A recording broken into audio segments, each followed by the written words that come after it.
Today we have discussed class 12th subject biology and your topic is reproductive health. इसमें हम पढ़ेंगे population exploration and birth control.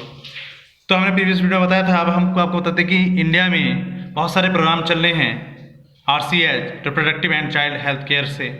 तो इन 1951 में एक family planning programme चला गया था, इन इंडिया में चलाते हैं, जिसमें यानी कि ये प्रोग्राम चलते रहते हैं। इसी प्रकार से एक इंडिया गवर्नमेंट द्वारा स्लोगन दिया गया था, हम दो हमारे दो।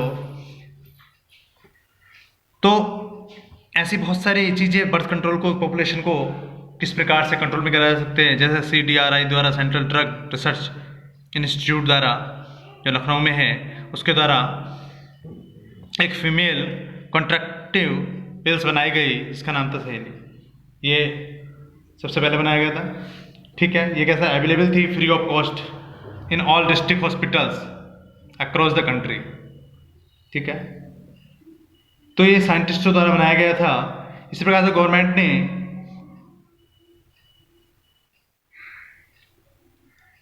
इंडिया में बैन कर दिया गया है जो आपका एमनियोसेंटेसिस टेक्निक्स होती है, जिसके द्वारा डिटर्मिनेशन, सेक्स डिटर्मिनेशन का पता लगाते हैं, लिंग निर्धारण का पता लगाते हैं, उस पर क्या कर दिया, बैन कर दिया गया है।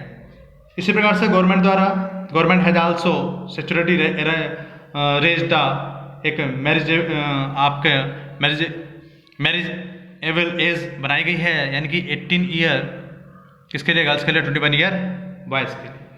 ओके स्टूडेंट, अब बर्थ कंट्रोल कॉन्ट्रैक्टिव डिवाइसेस कुछ होती हैं, उसको हम डिस्कस करेंगे।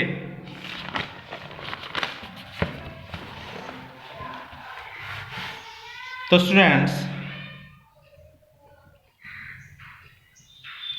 बर्थ कंट्रोल एंड कॉन्ट्रैक्टिव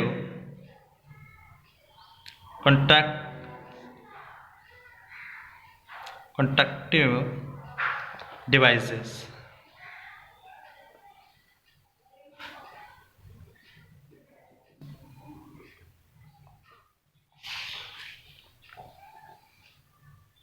तो ये जो इनका मीन्स है, जो एम है, वो क्या है, यानी किस प्रकार से prevent sexually intercourses from causing pregnancy, prevent the meeting of sperm and ovum, किस प्रकार से रोका जा सकता है, अदरवाइज क्या होगा, न्यू ऑफ स्प्रिंग जन्म होगा। तो an ideal contractive devices should be user friendly, easily available, effective and reversible with no or least side effect, ठीक है। तो वेरियस कॉन्ट्रैक्टिव,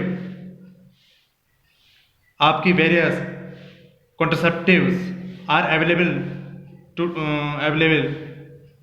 तो these can be divided into 2 broad categories. आपकी वेरियस जो जिस टाइप की होती हैं, आप ये कह सकते हो, फर्स्ट नॉन हार्मोनल, आपका hormonal, non hormonal, and second is hormonal.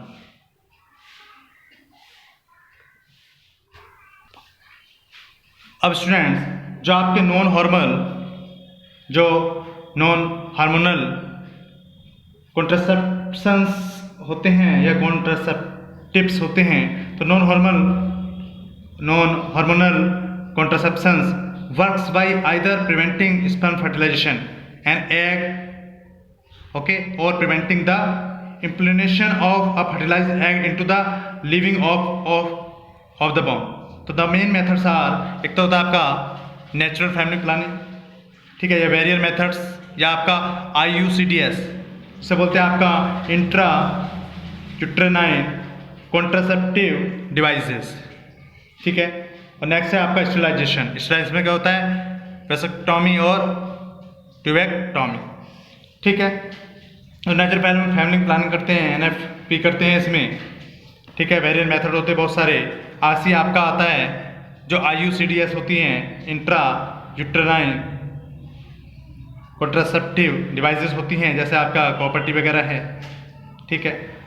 तो is a small plastic and copper devices होती है विच इज फिटेड कराया जाता है into the uterus by a doctor के द्वारा, ठीक है। तो various types of IUCDS are available हैं जैसे कि आपका CU7, lipase loop etcetera etcetera. ठीक है, अब आता है स्टेरिलाइजेशन। तो एक है सर्जिकल मेथड होता है, स्टेरिलाइजेशन का सर्जिकल मेथड। अब सर्जिकल यानी कि this is a surgical method of permanently prevent fertilisation. ठीक है,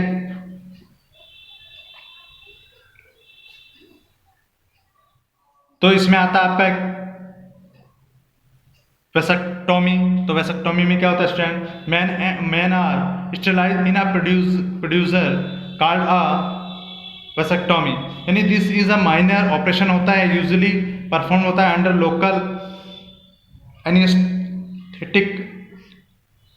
तो इसमें क्या होता है, इट इन्वॉल्व्स कटिंग और कटिंग का रहता है ट्यूब्स को, जो वास डिफरेंसेस होता है विच कैरी स्पर्म, जो स्पर्म को लेता है फ्रॉम द टेस्टिसल्स और टू द पेनिस। ठीक है, तो एज अ रिजल्ट क्या होता है, ejaculated cement does not contain sperms. तो आपका वेसेक्टोमी होता है जिसमें एक छोटा सा ऑपरेशन होता है, मेल के अंदर इसमें ऑपरेशन होता है। ऐसी ट्यूबेक्टोमी में तो this is an operation perform under general anaesthetic. तो this is a commonly called tubectomy.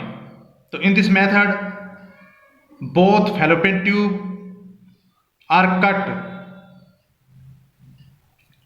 tied often through keyhole surgery. So as a result, the ovum cannot meet the sperm. Understand? So the alternative is a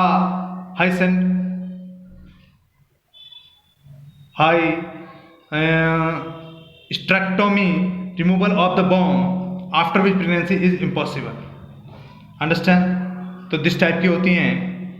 आपको मैं बताऊं बाया diagram इस प्रकार समझ सकते हैं, जैसे आप इसमें देख रहे हैं वेसेक्टोमी में, तो किस प्रकार से इनको कट कर दिया जाता है। यानी यहाँ जो आपके टेस्टिस में स्पर्म बनने हैं वो यहाँ पर नहीं आते। जब यहाँ नहीं आते तो रिप्रोडक्शन में वो स्पर्म आउट नहीं होते हैं, यानी कि रिप्रोडक्शन में वो फैलोपियन ट्यूब तक जब रिप्रोडक्शन प्रोसेस होती है उसके द्वारा नहीं पहुँचते। ऐसे ट्यूबेक्टोमी, तो ट्यूबेक्टोमी में क्या होता है, जो हमारी ओवरीज होती हैं उनको कट कर दिया जाता है और ये फैलोपियन ट्यूब में नहीं पहुंचते। तो ये है स्टूडेंट्स हमारा ट्यूबेक्टोमी। नेक्स्ट वीडियो में नेक्स्ट टॉपिक कंटिन्यू करेंगे। Thank you.